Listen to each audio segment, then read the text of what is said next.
Hey everybody, what is up? FourthSeraph here. Today we're talking about the second DLC for Black Ops 3, and we're asking the age-old question, does it suck? I'm mainly going to be hitting on the multiplayer in this video because I'm going to do a whole video about zombies in Black Ops 3 here pretty soon, and I'll talk about the new map there. Plus, I've only played it once, and so I really haven't gotten to experience everything to really come to a good consensus on how good that map is. I did enjoy it the one time I played it, but zombies really isn't my thing anyway, so I'm going to spend a lot of time playing and really seeing what I think of those. But let's get into the multiplayer. We got 4 new maps in this DLC. We got Spire, Knockout, Rift, and Verge. We'll talk about Spire first. This is my favorite map from this DLC. Now, I thought it was going to be Verge. I love Call of Duty World at War. I was super excited for a remake, but to me, Spire just played the best. I had the most fun in the most game modes when I was playing on it. I think it's the most well-rounded map. And the thing that I really like about, and I'll touch on this more as we go to some of the other maps, Spire doesn't force you to use the new movement mechanics. And for me, that is always a really important part of maps in Black Ops 3. I enjoy the movement mechanics. I hope one day that we will get a good boots on the ground Call of Duty game again, but I also love the boost jumping, the wall running, all the sliding, all of that, but I don't like being forced to use it. I don't like being forced to do anything other than just sprint. And although this map, one of the lanes does have an area where you need to wall run or boost jump to get across, it is not a place where you just become a sitting duck. That side of the map tends to be pretty empty, at least in my experience, and so it wasn't a huge thumbs down for that part. It still worked well.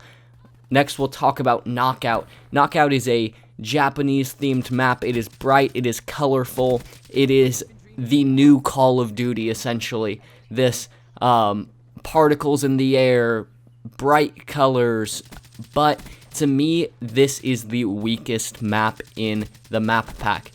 And that might just be my personal opinion because of the size of this map. I constantly found myself running around, and I even had to cut out gameplay. Maybe I'll even throw it in. We'll see while I'm talking about this, but I did cut down a lot of gameplay of me running around half of the map and seeing no one, running through their spawn, no one. And so I just found that although this map looks really cool and seems like such a great idea, they just tried to do too much. They just tried to throw in too much, and it could be a much smaller map and a much better map if it was focused on that, but it just seemed like too much, too big, too random almost, and so I didn't really enjoy this map too much. Even though I did play it quite a few times on different game modes, it never quite worked for me. Next, we'll talk about Rift. This, I think, aesthetically is the coolest map in this map pack. And once again, this map does make you use the new movement features. There is a lot of wall running. A lot of the sides of this map are wall running.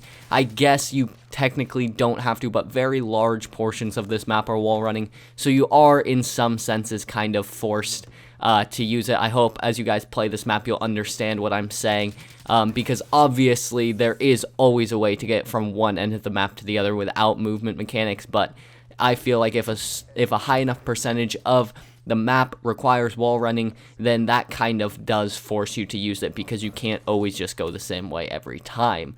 You need to be able to flank, you need to be able to do other things, and so I don't like having to wall run in order to flank. I don't particularly like running Blast Suppressor. I like using that perk 3 slot for other things, and so I don't want to have to throw on Blast Suppressor every class and always use that because these maps require wall running or boost jumping. I don't think that that is fair. I don't think that that makes any sense, because why have another perk 3 if you must use Blast Suppressor? Otherwise everyone can just figure out where you are if they watch their radar at all. But this map does still play pretty fun. It looks really cool. Like I said, I still enjoyed playing it, despite the fact that it made you use those movement features. It still worked pretty well. I just think that there are improvements that could have been made. the inside and the outside parts don't always really flow together super well. It's kind of awkward a little bit, but it works pretty well, I think, for objective-based game modes, because if you are running Blast Suppressor and can use those wall runs, the flank routes are pretty good. It does follow that 3-lane system pretty well. And so now we will go on to the last map, the one I was most anticipating. I was so excited for this. Call of Duty 5 was the first one that I really got good at. I played Call of Duty 4 quite a bit and was okay, but I was still fairly young, and so I never really got super good at that game.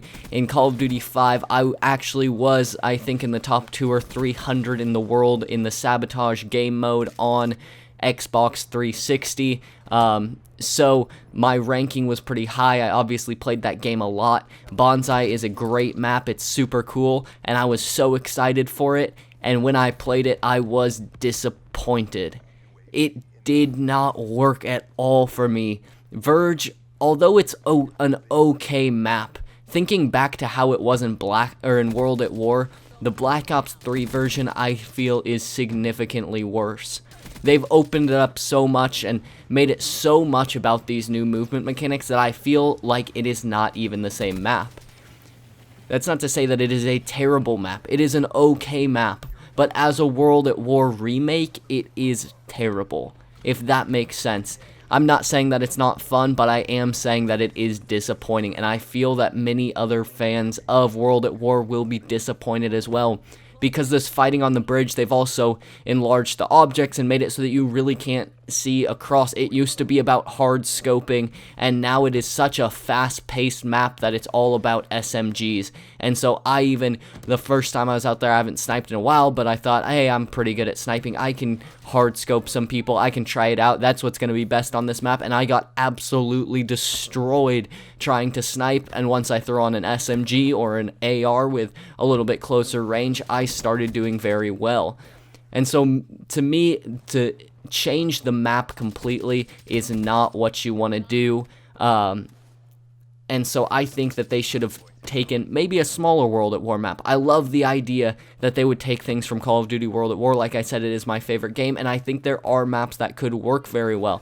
Should maybe make a video about that. But anyways, all I'll say about this in conclusion is that this map is okay, but it is not what it should have been or could have been. It is aesthetically pretty cool. It's very interesting. It reminds me of Borderlands or something like that, where you're kind of in this post-apocalyptic world and there's lots of things to look at, and it is a pretty cool map. All of these maps are pretty aesthetically pleasing. Spire is a little bit boring because it's mainly just white, but it is still pretty cool. So design-wise, these maps all look super awesome.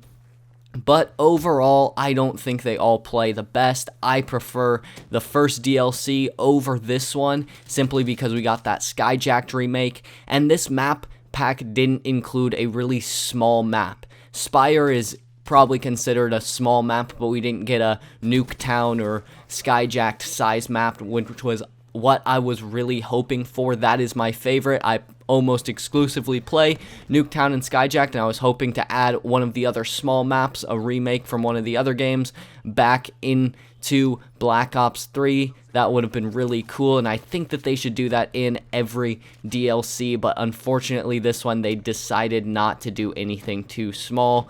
But overall, on a scale of M. Night Shyamalan movies to unicorns, I will give this game, this DLC, a does not suck. And that is an official rating. Anyways, if you guys like this video, make sure to leave a thumbs up and to subscribe. And leave some comments down below. Tell me what you like about this series, what you don't like. If you want anything more in-depth or videos that you guys want me to make or things you want me to talk about, I'd love to hear that.